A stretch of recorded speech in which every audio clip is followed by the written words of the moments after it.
Over a 3-day stretch, local Mounties netted more than $100,000 in stolen property and drugs.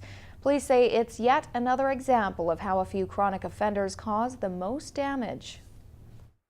It's a quiet road south of town, but on one of these properties, Prince George RCMP found a bevy of stolen goods. Saturday, police showed up with a warrant and hauled away a Ford truck, skid steer, and travel trailer. In this rural part of town, some neighbors say they could barely tell police were here on Saturday carrying out a search warrant. The only thing out of place were tow trucks heading this way down Naismith Crescent. All in, police say the haul was worth more than $100,000. The stolen property wasn't all.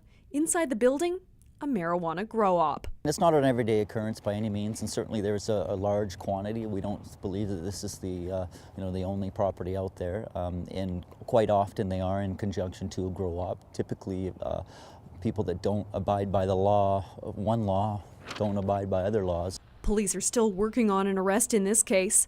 Meanwhile, on Thursday, Mounties did arrest a 35-year-old man in another bust. This one was on Harper Street.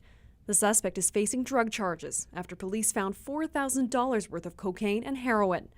These two cases are separate, but they're both the work of the RCMP's crime reduction team. I know all police do that, certainly, but they target the worst of the worst, if you will, the small percentage that do the most harm in the community, and they try to tackle them, get them into court, get them into jail.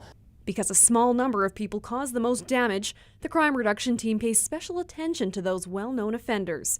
Corporal Craig Douglas says the crime reduction team is a small unit that makes a big difference. Keeping these people in jail and putting them in jail could save millions of dollars of property damage, property theft, property loss every year. So that wouldn't be a surprise to me at all. Right now, police are trying to return the stolen items to their rightful owners, but it's no easy job. It's hard for us to get it back to them to prove that it absolutely was theirs. So typically that would get forfeited to the municipal government here, or for auction, or to some other agency. It doesn't go to us, and certainly the sale of that item does not go to the RCMP. The suspect in the Harper Street drug bust has been released and is expected to appear for a court date in June. Camille McDonald, CKPG News.